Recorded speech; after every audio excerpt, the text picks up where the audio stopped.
problém týchto doplnkov nie je v tom, že by sme alebo my ich nechceli tým pacientom dopriať, ale je problém v tom, že aj tie potravinové doplnky môžu obsahovať nejaké účinné látky, ktoré my nevieme úplne povedať, ako môžu zareagovať s tou chemoterapiou. Dobrý deň, vítajte pri ďalšom podcaste Pacientského združenia Lymfoma a leukémia Slovensko. Moje meno je Aneta Parišková, som podpredsedníčka tohto združenia a mojím dnešným hosťom je pani doktorka Zuzana Rusiňáková, ktorá je onkohematologičkou v Národnom onkologickom ústave v Bratislave. Vítajte, pani doktorka. Dobrý deň. No a našou témou dnes bude difúzny veľkobunkový lymfóm.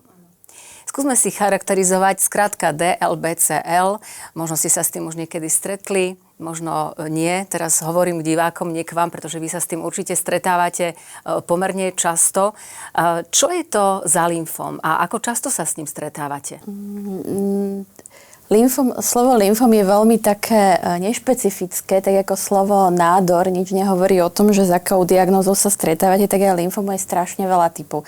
Na to vždy upozorňujeme našich pacientov, keď počujú slovo lymfom, že to neznamená v podstate nič. My potrebujeme práve vedieť tie presné informácie, ktoré nám poskytuje histológia, o aký typ lymfomu sa jedná. V prípade difúzneho veľkobunkového lymfomu je to také agresívne ochorenie, ktoré je charakteristické tým, že väčšinou tie potiaže tých pacientov netrvajú dlho. Tí pacienti, ak sa diagnostikujú, tak vyžadujú liečbu. Čím skôr, tým lepšie. A majú relatívne vysokú šancu, že sa môžu už tou prvou liečbou, ktorú podstúpia, úplne vyliečiť. Neplatí to 100% a ak to aj nevidie, sú ďalšie možnosti, ale je vysoká šanca, že sa môžu vyliečiť, ak sa teda liečbou. Vy hovoríte, že je veľké množstvo podtypov. Keď sa povie lymfom, to základné delenie je Hodgkinov a non-Hodgkinov, takže tento DLBCL, difúzny veľkobunkový, je teda non-Hodgkin. A koľko vlastne tých podtypov je? Strašne veľa. To sa mení, pretože histológovia a patológovia... Sú to stovky, desiatky? Áno, je v podstate stovky, lebo okolo stovky je, pretože patológovia strašne rádi klasifikujú a preklasifikovávajú aj DLBCL, nielen DLBCL, je to už dnes LBCL, špeciálnym názvom, aj ten má rôzne podskupiny ešte, takže je toho veľmi veľa. My skôr pacientom klinicky sa snažíme vysvetliť, že v podstate sú také tri typy tých non-Hodgkinských lymfomov, tie, ktoré sú veľmi agresívne, to je lymfoblastický lymfom, Burkitt, tie agresívne, kam zapadá vlastne DLBCL, a potom tie málo agresívne, ktoré väčšinou rastú pomaly a majú iný priebeh, kde patria takisto také najčastejšie podtypy ako folikulový lymfóm. Takže kde všade sa ten DLBCL, o ktorom hovoríme, môže vyskytnúť? Všade. Je to pravda, že ochorenie, ktoré najčastejšie pacienti prichádzajú s tým, že majú nejakú uzlinu zväčšenú niekde, ale pravda, že to ochorenie, ktoré sa môže vyskytnúť všade tam, kde sa vyskytuje lymfatické tkanivo. Čiže môže to byť v kostnej dreni, môže to byť v kostiach, môže to byť v tráviacom trakte, môže mať aj vlastne aj v koži, takže kdekoľvek sa môže vyskytnúť. Sú aj rôzne špecifické podtypy, ale štandardne to najčastejšie postihnutie lymfatických úzlin a potom sekundárne kostnej drene, pečene a sléziny. Vy ste hovorili, že ten DLBCL je zvyčajne agresívny lymfóm a že tie príznaky trvajú pomerne krátko. Časovo sú to týždne, mesiace? Väčšinou sa bavím možno, nie je to úplne týždne, nie je to úplne ten najagresívnejší, ale je to veľmi individuálne, závisí od toho, kde to ochorenie sa vyvíja, ale v podstate povedzme, že tá diagnostika, tie príznaky väčšinou tí pacienti udávajú v nejakých mesiacoch. Nie je to úplne, že včera mi bolo zle a dnes tu ležím, ale väčšinou tie mesiace, že už začínajú objavovať sa nejaké chudnutie, slabosť alebo nejaké obtiaže a žiaľ aj tá diagnostika pravda, že trvá, takže väčšinou sa bavíme o mesiacoch. Aké symptómy zvyčajne pacienti majú?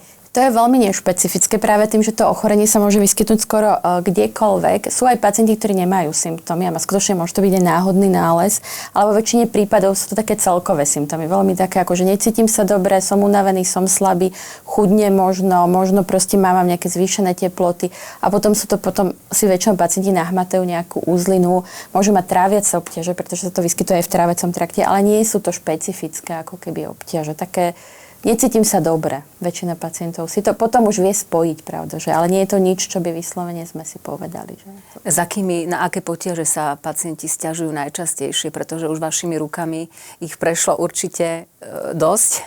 Často prídu pacienti s tým povedia, že vlastne však im nič nebolo, len tu na niečo im narástlo, tak sa nakoniec odhodlali ísť k lekárovi. Aj takých pacientov máme s nejakou úzlinou. Ale skutočne sú to väčšinou také, alebo potom závisí to od tej lokality, občas sa objavuje taká tá nevýkonnosť, slabosť. Aj u tých mladších, že povedia, že ja už na tom bicykli som nevládal. Relatívne nie je úplne vzácne postihnutie v oblasti uzliny, v oblasti mediastíny, takže dušnosť, taká celková slabosť je takým symptómom. A potom možno tie teploty, subfebrilie, potenie a chudnutie, to už takisto ako také B symptómy, my to voláme, bývajú. Čo sa týka svrbenia, ako často sa pacienti sťažujú na neznesiteľné svrbenie? To nie je typické pre non-Hodgkinský lymfóm, to sme zabrusili práve k tým Hodgkinom. Svrbenie kože je typický symptóm, ktorý často majú pacienti, ktorí majú Hodgkinovú chorobu, čo sú tiež väčšinou mladí pacienti a tí teda často majú proste to svrbenie kože. To u non-Hodgkinského lymfómu až tak nevídame. No tak potom si asi budem pripadať mladá, pretože zhodou okolností aj moja diagnóza bol DLBCL v mediastíne a teda najvýraznejšie bolo práve to svrbenie, takže budem to teda pripisovať asi tomu veku.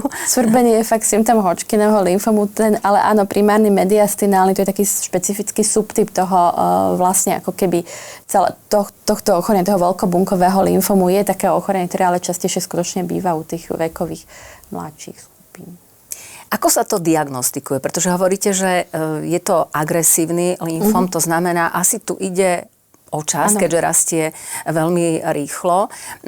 Zvyčajne, ako rýchlo sa to vie zdiagnostikovať? Akým spôsobom? To závisí od toho vlastne, aké šťastie má pacient aj na to, ako rýchlo sa roznie k lekárovi a aké vlastne, povedzme, má trošku šťastie tým, akú skúsenosť ten lekár má aj s touto diagnózou. Pretože pravda, že lymfómy sú v porovnaní so solidnou onkológiou, ale aj v porovnaní s tým, že máte zväčšenú úzlinu, čo oveľa častejšie budete mať nejakú infekciu alebo inú príčinu, stále taká okrajová záležitosť. Preto veľmi často sa stáva, že keď pacienti aj prídu k lekárovi, že majú zväčšené napríklad krčné úzliny alebo nejakú dušnosť, tak sa najprv vylučuje to, na čo sa najčastejšie myslí, že to je nejaká infekcia, antibiotika, CRP alebo niekedy aj cez infektológu a trvá to, kým sa ten pacient dostane k tomu, že sa vlastne tá úzlina vyberie.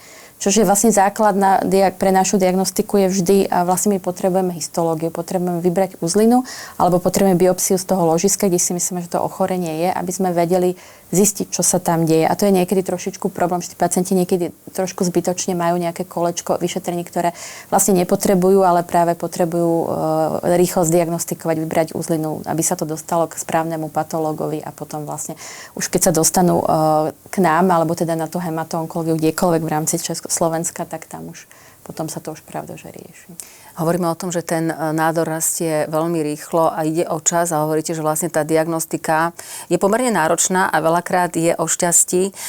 Čo sa stane, keď sa na tú správnu diagnózu čaká príliš dlho pri agresívnom lymfóme, ako je DLBCL? Tam pravda, že ten lymfóm rastie, takže to, čo môže byť na začiatku ochorenie menej pokročilé, sa časom stáva ochorením pokročilým a vlastne tak, ako to logicky vyplýva, to, čo je pokročilejšie, sa horšie lieči ako to, čo je menej pokročilé, pretože to ochorenie môže jednak sa rozrásť do toho organizmu a jednak pravda, že sa stať časom, tam dochádza aj vlastne genetickému vývoju, takže môže sa stať aj agresívnejším a horšie môže reagovať na Môže sa to skončiť aj smrťou?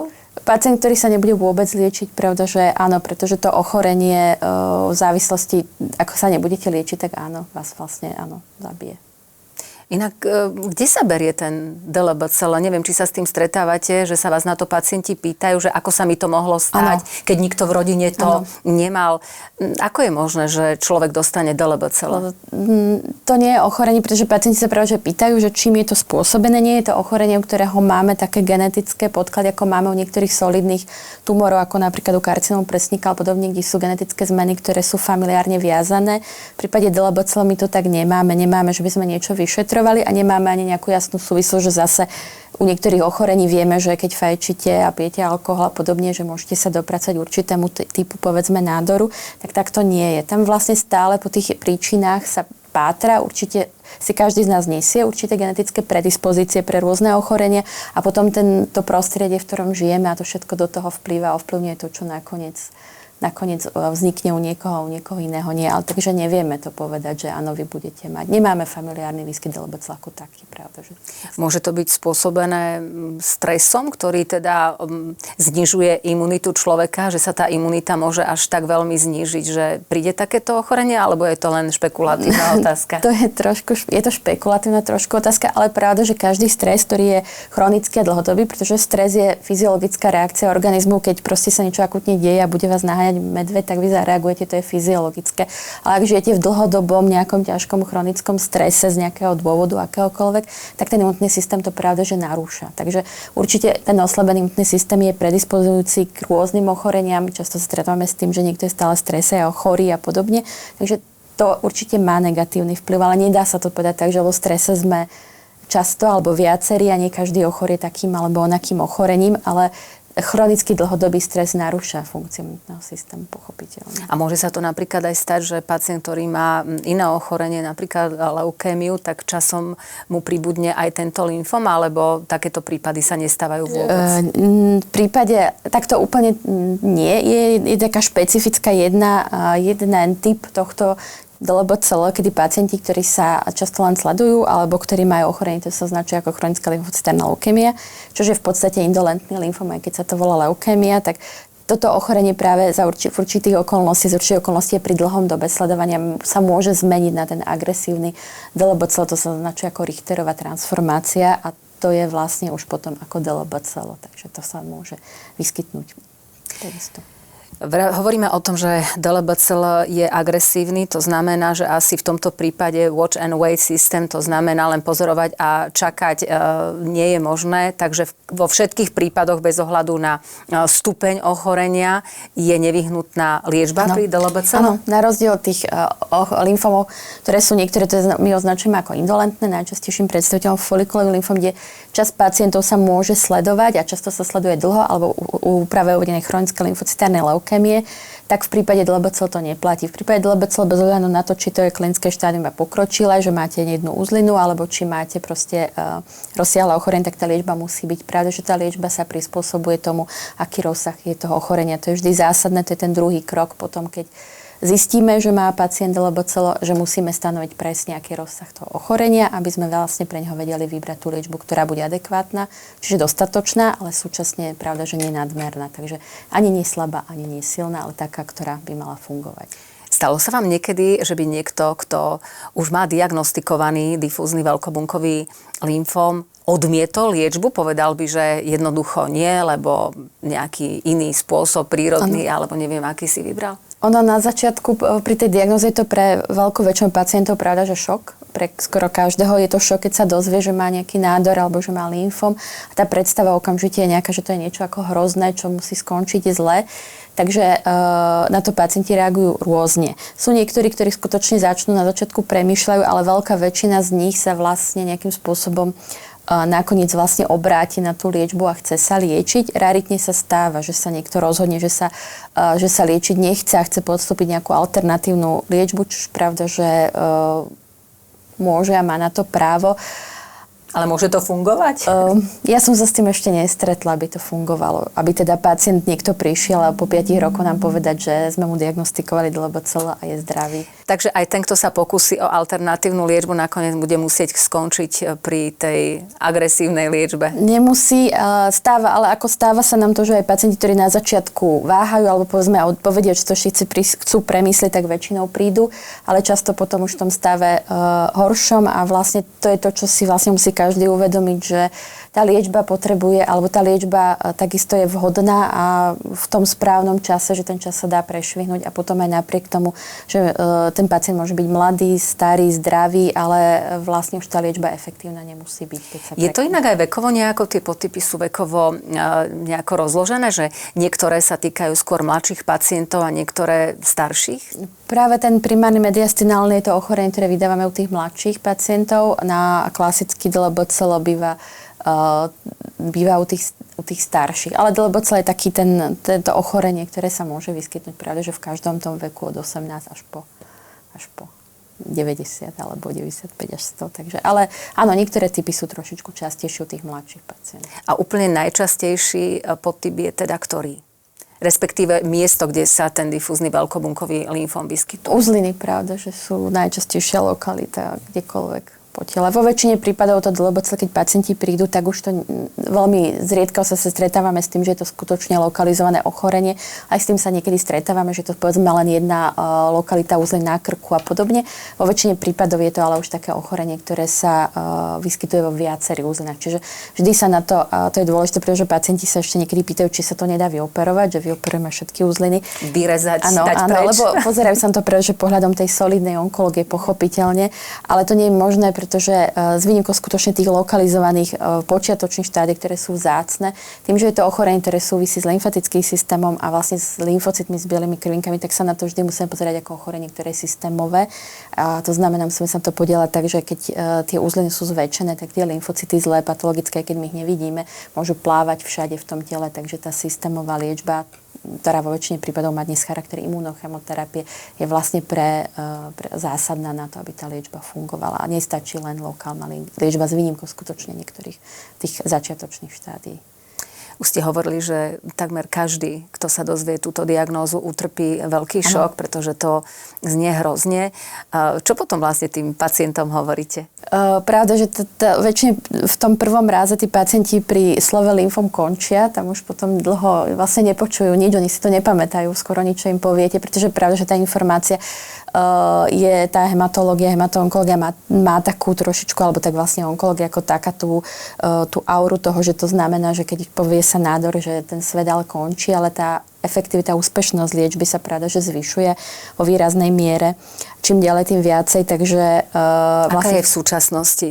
V prípade DLBCL sa pohybujeme asi u 70% pacientov. Závisí to pravda, že od veku, od rozsahu toho ochorenia, ktorý sa dajú vyliečiť tou prvou líniou liečby, čo je relatívne veľmi. A potom pravda, že stále sú ešte ďalšie postupy, čo je relatívne vysoké číslo. A ja teda nerada tak hovorím čísla, bo čísla sú čísla, každý pacient je iný, ale v prípade DLBCL sa vlastne všetkým pacientom snažíme vlastne vysvetliť, že to, čo im ponúkame, s výnimkou nejakých vážne komorbidných, kde to nie je možné, pacientov chorých, tak s inými ochoreniami, čo im ponúkame liečba, ktorá je potenciálne vyliečiteľná pre ich nádor, kurabilná, to znamená, že ich liečíme s cieľom vyliečiť ich, aby sa mohli vrátiť do toho svojho života a skutočne veľká časť tých pacientov sa vyliečiť dá. Takže tak nejak, to je tá zásadná informácia, ktorú pacienti potrebujú počuť, pretože tá cesta nie je jednoduchá, môžu prísť komplikácie a žiaľ nefunguje to u všetkých, ale skutočne veľká časť pacientov sa už tou prvou liečbou, tou imunoterapiou, imunochemoterapiou vlastne vylieči a dokonca dokáže vlastne fungovať a žiť potom ďalej svojím životom. Tak sa teda poďme pozrieť na tie línie liečby.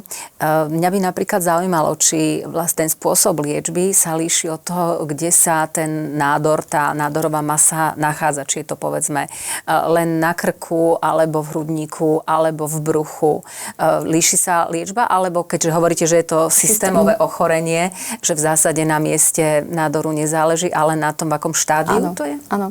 V podstate tá liečba sa ako taká riadi rozsahom toho ochorenia s výnimkou skutočne len nejakých izolovaných, lokalizovaných postihnutí, kedy napríklad sa stane, niekedy sa to stane, že sa vyberie uzlina a potom sa robí práve, keď sme sa boli o tej diagnostike pre DLBCL základom diagnostiky PET-CT a nič nikde nesvieti, tak niekedy je možné napríklad urobiť iba lokalizovanú radioterapiu na to miesto, kde pôvodne tá uzlina bola, alebo sa niekedy zvažuje kombinácia nejakej zaisťovacej chemoterapie a tej lokalizovanej radioterapie. Ale klasicky väčšina pacientov prichádza, majú klinické štádium 2, 3, 4, to znamená, to ochorenie je systémové, že sú to uzliny aj nad branicou, aj pod branicou, alebo je to aj postihnutie orgánov, ako je kostná dreň a podobne.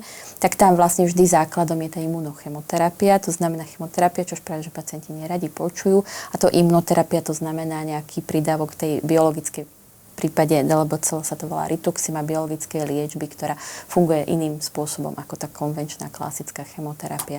To je štandard, ktorý funguje vlastne u veľkej časti pacientov. Dneska ešte tá liečba posílená o polatuzumab, čiže aj to je vlastne biologická liečba, rituximab a chemoterapia. Takže. A čo je to ten R-CHOP? R-CHOP, to je práve R, to je ten rituximab, to je tá biologická liečba, to je protilátka, ktorá funguje špeciálne proti lymfocytom a ten CHOP, to je chemoterapia, to je zloženie 3 cytostatik, 4 cytostatik a teda 3 a prednizonu, ktoré vlastne vytvárajú taký koktail, ktorý funguje v liečbe DLBCL v prvej línii pre veľkú časť, nie úplne pre všetkých, a pre veľkú časť pacientov sa používa ako liečba prvej línie. dnešnej dobe ešte v kombinácii s polatuzumabom u tých pokročilejších štádií. Pri mediastinálnom lymfóme nie je nebezpečné to ožarovanie, keď je to v blízkosti srdca? U primárnych mediastinálnych lymfóm to je taká špeciálny podtyp toho DLBCL, kde väčšina pacientov podstupuje trošku inú liečbu, ktorá sa označuje sa ako DAEPOCH-R. A to je liečba, ktorá je za hospitalizácie, je viacdenná a tam vlastne sa to robí, pacienti dostávajú vtedy možnosť, že buď si volia tú ambulantnú liečbu, alebo túto. Pričom pokiaľ ten efekt liečby je dobrý po tejto hospitalizačnej liečbe, to znamená, že tam nič nesvieti, ako my to označujeme, čiže je negatívny nález na PET-CT, tak vlastne tam už tá radioterapia nie je nutná a nerobí sa. V prípade, ak sa používajú režimy R-CHOP, tak sa používa. Pravda, že radioterapia je dobrá v tom, že ona lokálne funguje väčšinou veľmi dobre, ale má pravda, že svoju toxicitu, tú lokálnu, môže závisieť od toho, kde sa žiari, kde tá masa je pôvodne lokalizovaná. Tie prístroje, ktoré dnes používame, sú už lepšie a lepšie a vykrýva sa to viacej a viacej.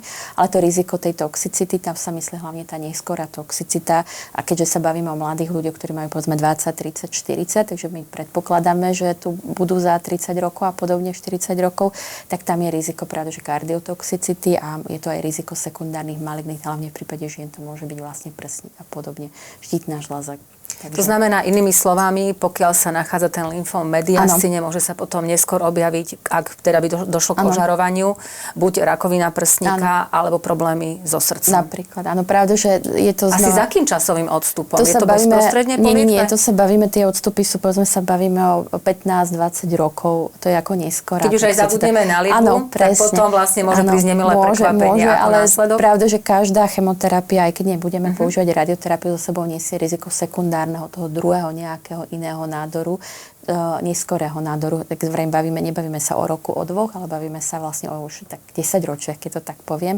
A preto je tá snaha vlastne, pokiaľ je to možné, napríklad tá radioterapia sa omituje, alebo práve tá toxicita, tak sa bavíme o tom, že hľadáme liečbu, ktorá je efektívna, ale súčasne nie príliš, práve preto, aby sme znížili, keďže vieme vyliečiť čím ďalej tým viacej pacientov, aby sme im potom práve v tom ďalšom veku, od ďalších 20 rokov nevyrábali nejaký ďalší nádor, čomu sa ale úplne vyhnúť, že nedá.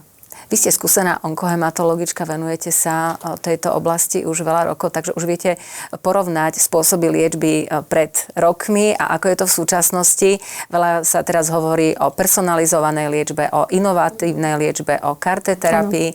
Ako by ste zhodnotili súčasné možnosti? Naozaj je tá cesta, že sú tie spôsoby už oveľa šetrnejšie pre toho pacienta ako kedysi? Čo sa týka DLBCL, tam vlastne taká prvý boom, to bolo v dobe, keď ja som začínala pracovať, to bola tá imunoterapia, to je ten rituximab, keď prišiel. To bolo okolo roku asi 2002, 3, 4, keď sa vlastne k tomu čopu pridával ten rituximab a to vlastne výrazne pomohlo pacientom. Potom bolo tak v prípade DLBCL relatívne dlho, aj keď sa skúšali rôzne postupy, tak nič úplne super nové neprišlo, keď to tak poviem. Teraz sa teda k tomu R-CHOPu pridal ešte polatuzumab, ale teraz je vlastne taká druhý boom, alebo druhá éra taká veľkých zmien, ktoré v prípade aj DLBCL prebiehajú. A to je hlavne teda v tejto chvíli kartebunková liečba, ktorá sa už aj na Slovensku dostala vlastne do druhej línie, čiže u pacientov, ktorí nefunguje tá prvá línia, alebo po nej sa skoro tá ochorenie do roku vráti, tak to sú kandidáti na túto kartebunkovú terapiu, na imunoterapiu, ktorá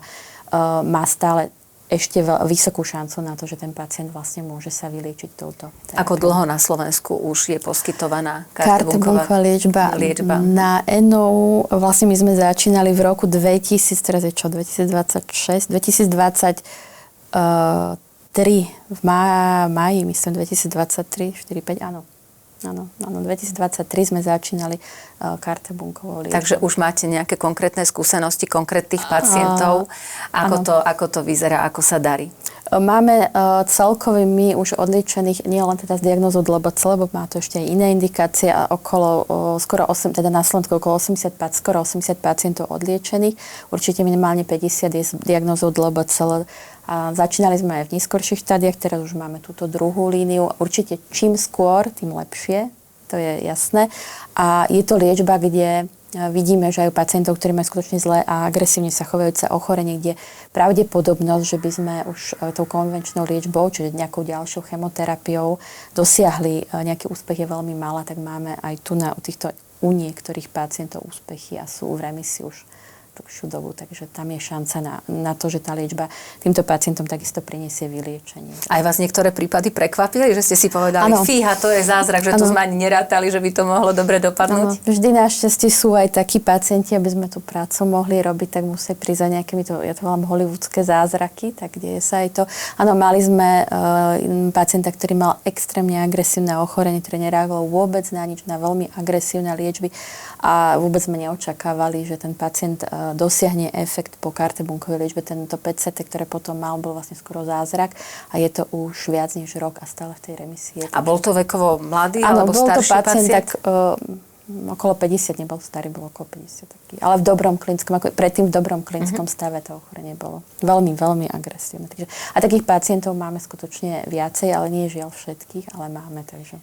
Sú nejaké lieky, pretože snažia sa aj pacientské združenia sa snažia, aby teda boli kategorizované lieky, aby sme mali prístup k naozaj tej najmodernejšej medicíne aj v onkológii.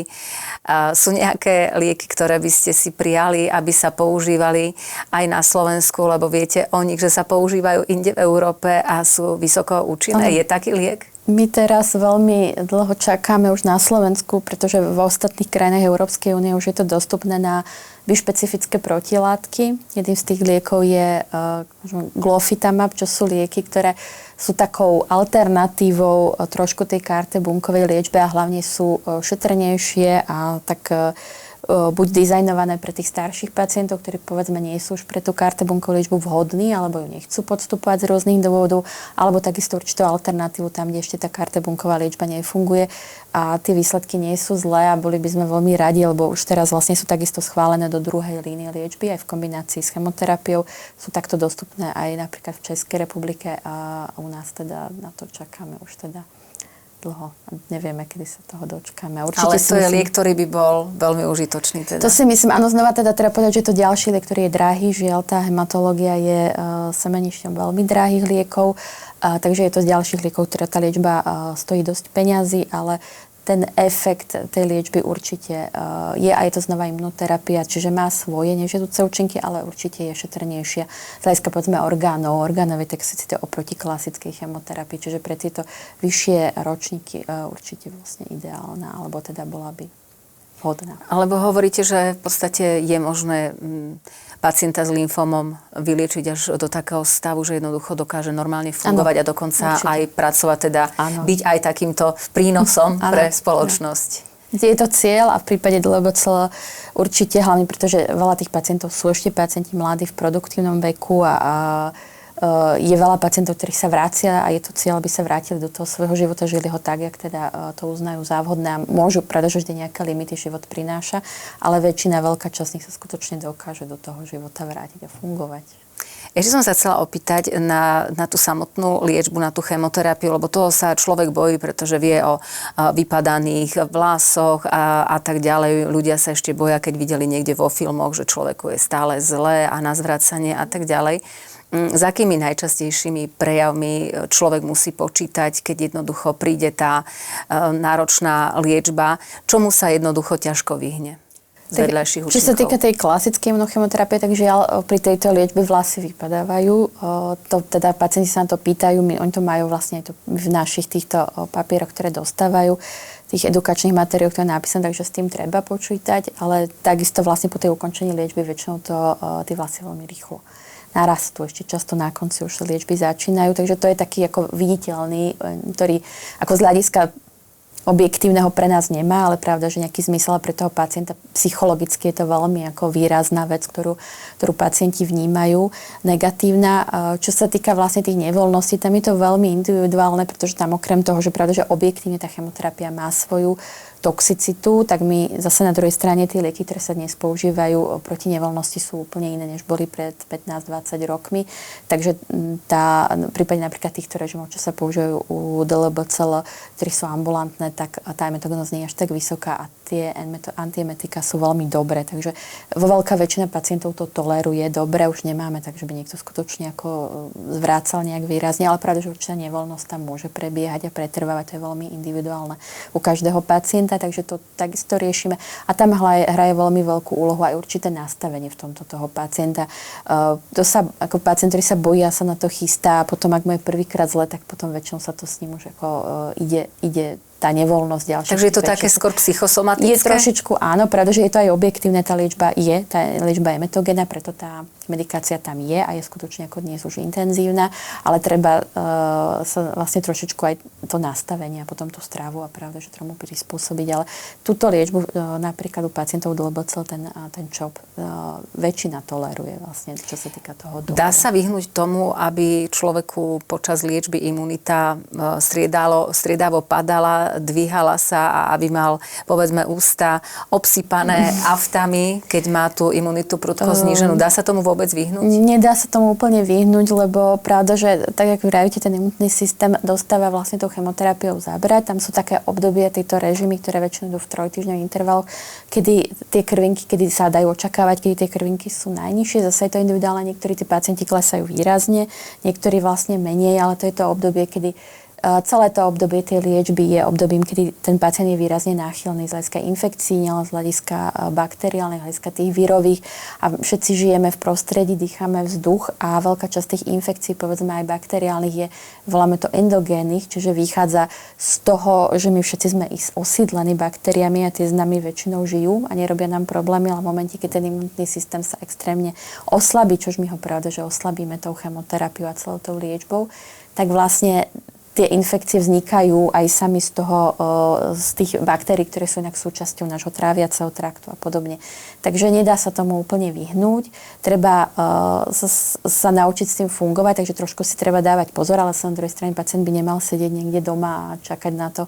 Iba mal by sa hýbať, mal by ísť sa vonku, mal by sa ísť prejsť. Ale... Na to som sa práve chcela opýtať, že čo môže pacient urobiť preto, aby zvládol tú liečbu čo najviac v pohode, hej? Lebo napríklad mnohí si povedia, že a teraz zmením životosprávu a teraz začnem jesť iba zeleninu, ovocie.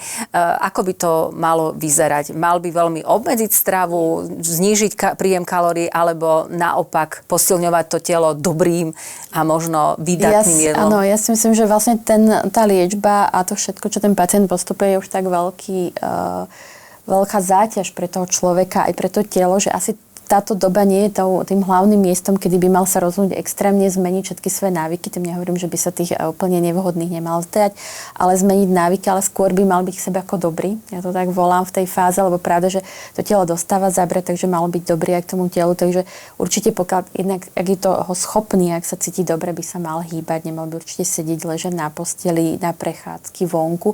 Áno, my nedoporučujeme, aby niekde bol v nejakom veľkom kolektíve, aby určite divadlo nie je to najlepšie, alebo prostriedky hromadnej dopravy, ale treba sa hýbať, treba niečo robiť, ak sa dá a tá strava by mala byť vyvážená, mala byť bohatá.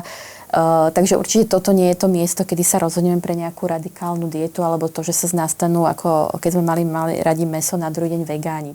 Ako ja vravím, že ak pacientu... Bol by to veľký šok pre to telo? To by bol asi veľký šok a bez ohľadu na to, čo je alebo nie je správna strava, tak ja vravím pacientom, že keď ukončia tú liečbu a dostanú sa k tomu momentu šťastnému, kedy proste povedzme dosiahnu tú remisiu, tak potom je čas, povedzme sa nad tým zamyslieť, na tou životosprávou, že či sme to nerobili a mohli by sme a proste zvážiť aj čo sa týka nejakých doplnkov, aj čo sa týka tej strávy alebo pohybu a potom hľadať tú zdravšiu alternatívu. Ale v tom momente tej akutnej liečby, ja si myslím, že pre väčšinu pacientov to je dosť. Takže meníme život výrazne až po liečbe, nie počas liečby, aby sme nešokovali telo. Áno, aj teda všetci pacienti sa pýtajú, alebo veľa pacientov sa pýta na rôzne doplnky, prírodné a kadejaké iné. Ja takisto doporučujem, aj keď je to práve na nich, že je vhodné si znova tieto veci nechať potom, ak chceme posilovať imunitu a podobne. Je napríklad ale nejaký výživový doplnok aj nevhodný vyslovene? Alebo niečo s vitamínou B, alebo neviem, huby, rejši, alebo čo je také, čo by ste fakt neodporúčali? Ja to obecne, okrem tých klasických vitamínových, klasických minerálových doplnkov pacientom vysvetlím, že podstupujú tú tú liečbu. Tá liečba, aj keď sa bavíme o tej chemoterapii, tak tie lieky, na ktorých to stojí, sú vlastne takisto vinkovankálity. To sú prírodné výťažky. A keď si k tomu pridajú hubúrejšie alebo nejaké iné, tak zase sú to prírodné výťažky. Sú to potravinové doplnky, ktoré nikto neskúmal s týmito medikáciami, ktoré dostávajú, a potom sa môže stať, že to vzájomne nebude sa kamarátiť a bude im to robiť problémy, prídu a majú zlé pečeniové testy alebo iné komplikácie.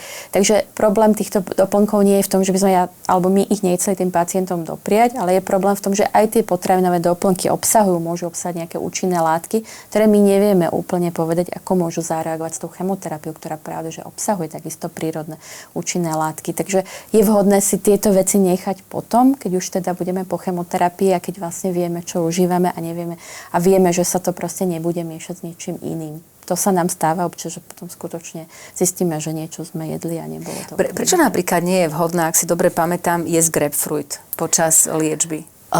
To sa ale myslím týka len pacientov, pri ktorých užívajú niektoré špeciálne lieky. Netýka sa to obecne všetkých pacientov. Sú pacienti, toto sa napríklad týka pacientov, ktorí už je špeciálna skupina po transplantácii, pretože majú lieky, alebo pacienti, ktorí napríklad užívajú niektoré lieky, kedy vlastne to interaguje. Aj keď je to ovocie, tak znova obsahuje to látky, ktoré interagujú s tým, ako sa metabolizujú niektoré lieky v našom tele, pretože a tie sa potom, buď sa môže stať, že tá hladina toho lieku bude veľmi vysoká, že nám môže robiť nejaký problém, alebo bude toxická, alebo naopak bude neúčinná, potom by to... Lebo bude zabranené tomu, aby sa vstrebala tá látka. Aj tak sa to tak Takže áno, to je práve trošku problém tých povedzme húb alebo nejakých potravinových doplnkov alebo niekedy aj čajov, aj keď to myslíme dobre, bylinkové čaje. Bylinky skutočne obsahujú tie účinné látky, oni skutočne fungujú. A keď tie bylinky, ktoré obsahujú účinné látky, zmiešame s niektorými liekmi, ktoré nejakým spôsobom sa z toho tela buď metabolizujú, vylučujú, tak môžeme si urobiť nejaký problém. Napriek tomu, že to myslíme dobre a napriek tomu, že proti bylinkám ako takým vlastne nič nemáme, pretože áno, keď budeme nachladení, urobíme si ten čaj, tak to funguje. Ale niekedy k tomu budeme užívať cyklosporín napríklad. Strašne nepríjemne znie slovo rakovina, slovo lymfóm, strašidelne znie ožarovanie, chemoterapia, ale hádam ešte strašnejšie znie slovo transplantácia. Ako často je transplantácia v súčasnej dobe potrebná pri difúznom veľkobunkovom lymfóme? V podstate transplantácia ako taká zahŕňa v sebe dve pojmy, ktoré sa v prípade lymfómu používajú, alebo autológna transplantácia a alogénna transplantácia. Autológna transplantácia to je to, kedy pacienti sa tak hovoria, že si zberajú bunky sami pre seba. To znamená, že to je samo o sebe výkon, ktorý je v porovnaní s tou transplantáciou druhou oveľa menej intenzívny, menej agresívny a tým, že sa vlastne v dnešnej dobe dostali tie CAR-T bunkové liečby už do tej druhej línie, tak počet pacientov, ktorí sa s touto diagnózou autológne transplantujú, relatívne hodne a výrazne klesá. Už sa to vlastne rieši len v prípade pacientov, keď ten relaps sa objaví po dlhšej dobe. Tam stále vlastne ten prvým krokom by mala byť nejaká liečba a potom autológna transplantácia. Alogénna transplantácia, to je to, keď ten darca je niekto iný, či už v rodine alebo z toho registru. To je výkon oveľa zložitejší, oveľa náročnejší, aj pre ten organizmus agresívnejší a tam sa tento výkon pri pacientov s lymfomom z LBCL už je skutočne na chvoste tých indikácií, takže je to veľmi vzácne, ale stále sa u niektorých pacientov, hlavne mladých pacientov, tam, kde zlyhajú tie ostatné postupy, indikuje. No už ste spomenuli to čarovné slovo remisia. Áno. Kedy môže pacient otvoriť pomyselné šampanské a oslavovať, že je vyliečený, že je v remisii? V akom čase po liečbe? My väčšinou vlastne po ukončení liečby ten pacient podstupuje PET-CT, to je to vyšetrenie, ktoré je pre nás zásadné na stanovenie aj na začiatku rozsahu choroby a potom na konci tej liečebnej odpovede. To sa väčšinou robí s odstupom plus minus 2 mesiace po ukončení liečby a v podstate, ak to PET-CT vykáže to, že tam vlastne v tej chvíli nie je to aktívne ochorenie, to už jednoducho znamená, že vlastne tam tie uzly nesvietia, tak voláme, tak v takom prípade vlastne je v remisii z nášho teda pohľadu a s tým pádom naša liečba končí a vlastne prechádza do toho sledovania, kedy sa chodí už len na tie kontroly observačné a dúfame, že tak toto aj ostane. 2 roky v remisii alebo 5 rokov v remisii je ten pocit, že už som OK? Áno, ten pocit, v podstate alebo takto väčšinou sa hovorí, že v prípade DLBCL alebo pacienti to strašne neradi počujú, ale väčšinou po 5 rokoch sa pacienti môžu alebo vyraďujú z takého toho sledovania toho nášho. Pravda, že stále existuje určité riziko, to nezmizne nikdy. Existuje, veľmi vzácne sa stanú aj také objavia neskore relapsy, ale je to veľmi vzácne. Akože aj po 10 alebo 15 ale to je veľmi rokoch? vzácne. A tam je otázka, či to je to isté, alebo už nie je to niečo iné a nový. Ale štandardne vlastne, tým, že hovoríme o DLBCL, že to je agresívny lymfóm, ktorý sa musí liečiť, tak tam väčšinou skutočne platí, že ak sa ten pacient dostane do remisie, tak tie relapsy, čo sa vyskytujú, sú vo väčšine prípadov skore. Takže bavíme sa o roku, o 2, 3. A ak ten pacient sa prehupne cez túto hodnotu, cez tento čas, tak tá pravdepodobnosť, že skutočne v tej remisii ostane, je veľmi, veľmi vysoká. Tie krivky potom, urobia takéto ako plato. Takže tým, že je to agresívny lymfóm, tak tam väčšinou je veľmi rýchlo vidíme aj, že tá liečba je efektívna, že skutočne tí pacienti sú 2 roky, 3 roky v odpovedi, tak to funguje a väčšinou už. Ono je také klišé, že všetci pacienti s rakovinou rapidne schudnú a práve naopak stretávam sa s pacientkami a s pacientmi, ktorí po liečbe priberú celkom dosť.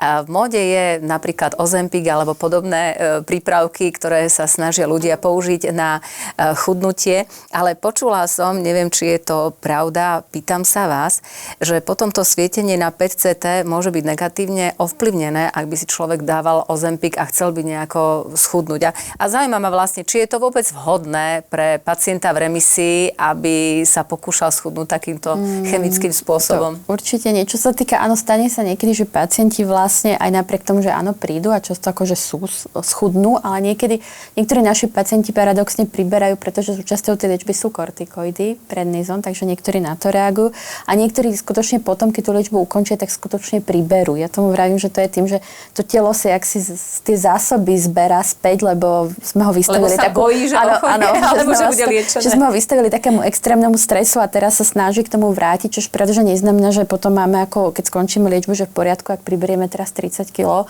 to určite mu nepomôžeme, ale určite tomu telu tiež by sme mali doprieť chvíľku, nech sa teda trošku spamätá. Čo sa týka Ozempicov a všetkých týchto prípravkov, nie je to úplne moja parketa, pretože to sa týka hlavne diabetolog. Malo by sa to týkať a pokiaľ má nejaké chudnutie prebiehať s tým, že je spojené s nejakou medikáciou, čo Ozempic a všetky tieto prípravky medikácie sú, tak nie je to niečo, čo by sme mali užívať len tak ako leda bolo a na to, aby sme niekde schudli 2-3 kg, na toto vlastne nebolo vytvorené, ani to asi nie je. Nebalo by to tak byť, lebo vždy je správnejšia tá zložitejšia cesta, to znamená, že budeme sa zdravo stravovať a budeme sa k tomu hýbať, než chemicky hľadať k tomu nejakú cestu, aj keď pravda, že vývoj ide svojím spôsobom. Čo sa týka toho, keď si to budeme píchať, ťažko povedať, ja úplne neviem, že či to môže spôsobiť nejaké artificiálne zníženie hodnoty glykémie, ktorá je dôležitá pre to PET-CT, teoreticky je to možné. Ale že by sme potom nezasvietili, aj keby sme svietiť mali. Áno, možno to je, ale neviem. To musím povedať, že ešte sa ma na to žiadny pacient nepýtal, ani mi nehovoril, že by to ako užíval pri PET-CT, takže som sa tým nezaoberala. Je to liek, určite má svoju indikáciu, ale uvidíme, čo príde za pár rokov, že či skutočne nebudeme riešiť aj nejaké nežiaduce účinky. Čo by ste odkázali pacientom po liečbe, aby sa udržali v zdraví a aby nezažili už žiadny relaps, aby sa im nevrátila choroba? Čo by ste im odporúčili, odkázali?